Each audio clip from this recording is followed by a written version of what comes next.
Assalamualaikum warahmatullahi wabarakatuh. Perkenalkan, nama saya Wasita Susia, NIM 1931041111 dari Penjaskes C. Baik, saya akan mempresentasikan hasil tugas individu saya, yaitu pencegahan dan penanganan cedera, yaitu panduan pencegahan dan penanganan cedera. Strategi pencegahan. Pencegahan cedera dilakukan sebelum, pada saat latihan atau pertandingan. Program yang seimbang meliputi pemanasan atau warm-up dan pertandingan atau cool down rutin, peregangan, stretching, latihan aerobik, dan latihan penguakan sesuai kecabangan atau sports specific strategi training. Kedua, menyusun program yang seimbang. Pemanasan dibentuk memperbaiki performa melalui perbaikan peredaran darah, memanaskan otot, dan mencegah akselerasi yang cepat pada fisiologi tubuh yang bisa terjadi pada olahraga full spin. Pemanasan seharusnya disesuaikan dengan persiapan gerakan yang akan dilakukan pada latihan inti. Pemanasan meliputi 5-10 menit jogging ringan untuk meningkatkan suhu, diikuti 10-15 menit latihan sports specific stretching. Direkomendasikan melakukan 10-15 menit untuk stretching dinamis untuk mengurangi kekakuan otot. Contoh 8-12 repetisi leg Wingster control, arm swings, atau torso twins. Pendinginan membentuk mengalarkan hasil pembuangan metabolisme dari otot, meredakan nyeri otot, dan meredakan terjadinya pusing atau pingsan akibat penumpukan darah vena pada ekstremitas. Pendinginan dilakukan 2-10 menit. Jogging ringan 5-10 menit. Stretching ditahan 30-60 detik dengan ketegangan secara terus menerus pada otot target. Stretching statis dapat mencegah muscle soreness, cedera, atau kerusakan pada jaringan penghubung. Latihan fleksibilitas, yaitu 1. Fleksibilitas dapat dengan stretching yang menginput semua kelompok otot sesuai cabang olahraga. 2. Stretching setelah latihan lebih bermanfaat daripada stretching sebelum latihan untuk mencegah cedera, khususnya meredakan nyeri otot. 3. Stretching dapat meredakan ketegangan otot, resistensi pada jaringan otot, dan berperan penting pada kesehatan persandingan karena meningkatkan suhu jaringan. 3. Proprioceptive neuromuscular, atau yang biasa disebut PNF, adalah teknik stretching yang dapat meningkatkan fleksibilitas dalam waktu yang singkat. Berikutnya, latihan daya tahan. Secara umum, latihan daya tahan aerobik dilakukan 3-5 kali seminggu dan dengan intensitas sedang. Durasi per sesi latihan 30-60 menit. Ada 2 latihan yang digunakan dalam stretching duration dan interval training. Long stretching training digunakan untuk persiapan semua jenis otot dengan ciri sesi latihan yang panjang, intensitas ringan sedang. Interval training adalah aktivitas fisik pendek 3-5 menit diikuti periode refocus, kemudian kembali melakukan aktivitas intensitas tinggi. Latihan di atas 30-40 menit untuk menghasilkan lebih maksimal. Latihan daya tahan harus disesuaikan dengan kecabang. Contohnya pada sepak bola. Training conditioning. Latihan ini sangat diperlukan bagi atlet sebagai upaya pencegahan cedera, performa yang efektif dan efisien. Setiap sesi latihan harus diawali dengan pemanasan, berinspire overland of profesi dengan meningkatkan beban dan repetisi untuk meningkatkan kekuatan. Program latihan menguatkan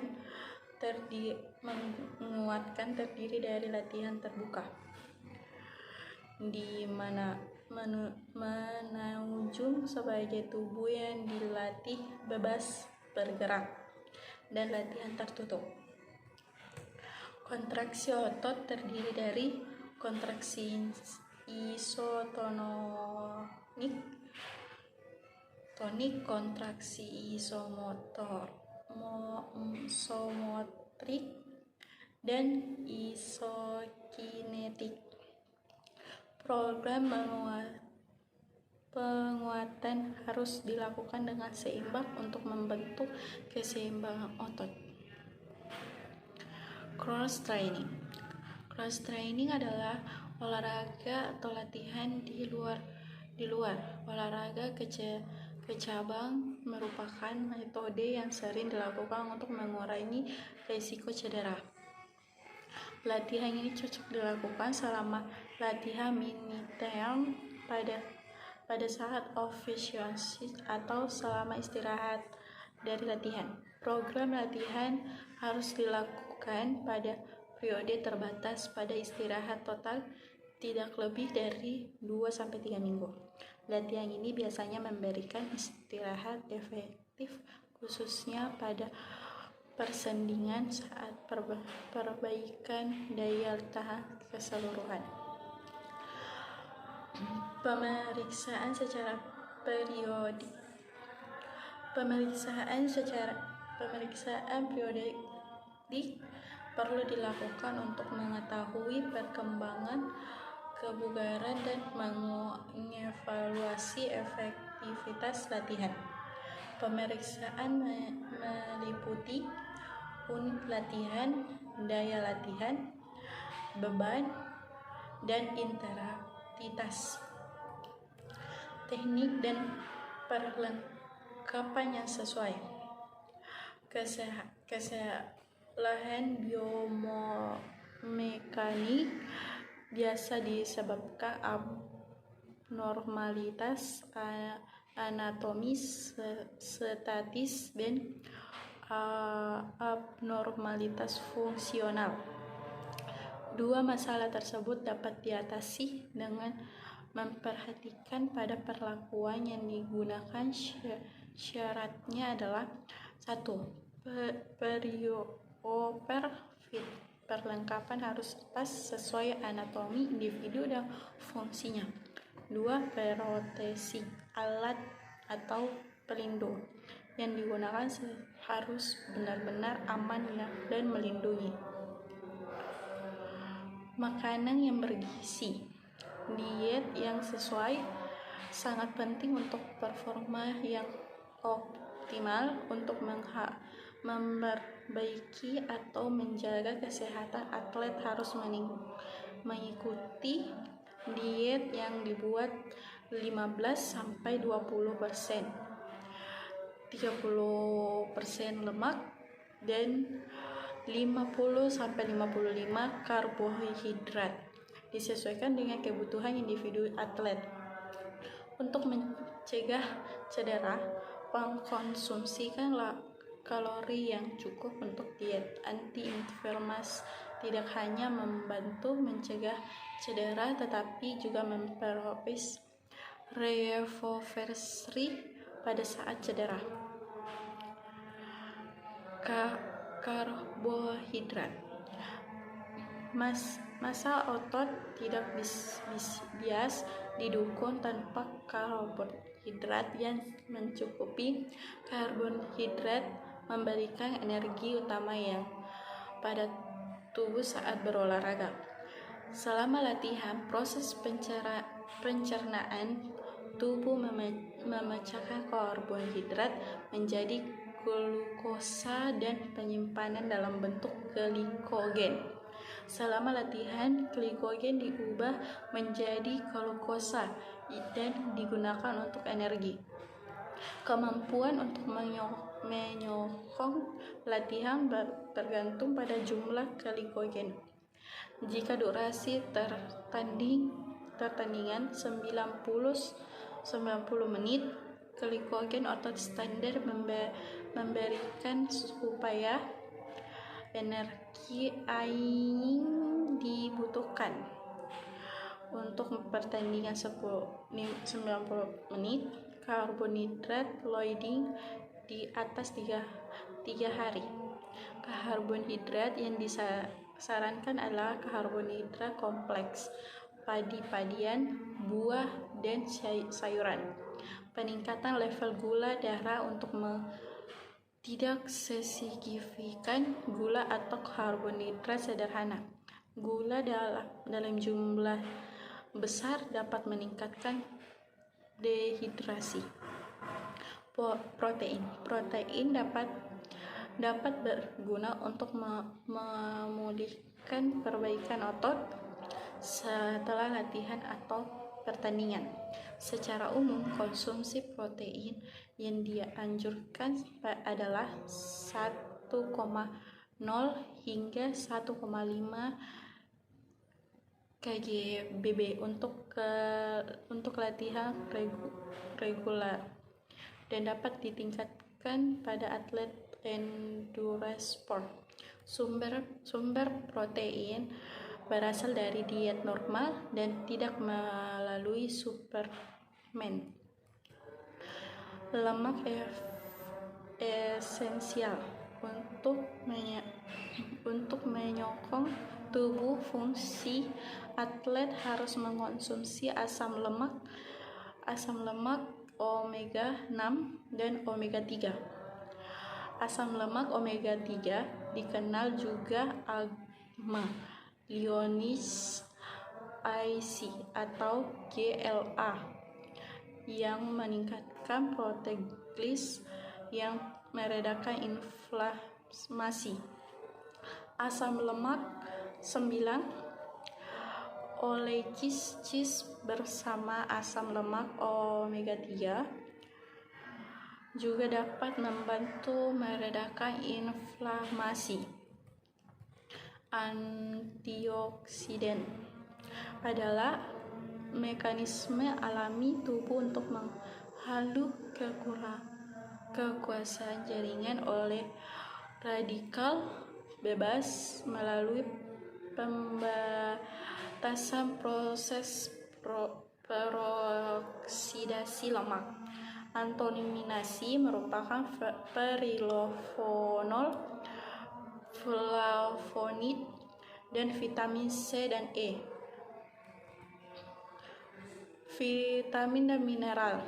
Vitamin C bermanfaat dalam proses penyembuhan selain fungsi antioksidan, merupakan komplement utama jaringan ikat. Kalsium penting untuk perbaikan kepadatan tulang dan kontraksi otot normal. Zat besi berperan pada oksidatif potensi otot dan bahaya yang mengaruhi fungsi hemoglobin. Strategi untuk kondisi kronis. Gaya hidup untuk aktif dan menggunakan tulang. Walaupun cedera kadang menyebabkan nyeri, gunakan aktivitas yang tidak memberi area cedera. Aktivitas sedang secara intermiten efektif untuk perbaiki dan meningkatkan kesehatan. Latihan menguatkan dan latihan kardio untuk meningkatkan keseimbangan otot untuk aktivitas bebas nyeri. Jenis-jenis cedera dan pemeriksaan. Cedera tulang. Cedera tulang yaitu fraktur ringan atau tidak ada yang berpindah. Fraktur terpisah biasanya terjadi pada tulang panjang akibat trauma hebat. Komplinoten termasuk fragmentasi atau tubrukan. Bagian tulang yang patah mendorong tulang lainnya. Fraktur ganda. Fraktur ini meliputi fraktur multiplex dengan tulang yang terpisah bagian yang tumpukan. Cedera ligamen persendian. Area di mana dua tulang bersatu disebut sendi. Persendingan bergabung menjadi satu namun tidak begitu fleksibel disebut ligamen. Sebagian besar cedera sendi dan ligamen akibat penyalahgunaan atau trauma tulang langsung pada tulang di persendian jaringan karena trauma parah. Lebih sering terjadi ligamen cedera sendi yang dislokasi yang mengakibatkan training atau peradangan terjadi pada sekitar ligamen. Sendi ligamen biasa juga tanpa berhubungan dengan sendi. Sprainment dan sobekan biasa terjadi di daerah manapun karena tidak kelestimen ligamen. Cedera tendon dan otot. Cedera yang terjadi pada ligamen dan tendon disebut training. Training terjadi pada saat training terjadi pada tempat perlengkapan otot atau area ini tendon mengalami infeksi. Terjadi akibat cedera parah atau biasa karena kondisi kronis. Grade 1. Sobekan minimal serat otot 20%. Militer lanes tidak ada instabilitas sendi. Grade 2. Sobekan sedang 20-70%. Minimal hingga militernes instabilitas sendi ringan. 3. Robekan signifikan 70%. Modern ternes instabilitas sedang.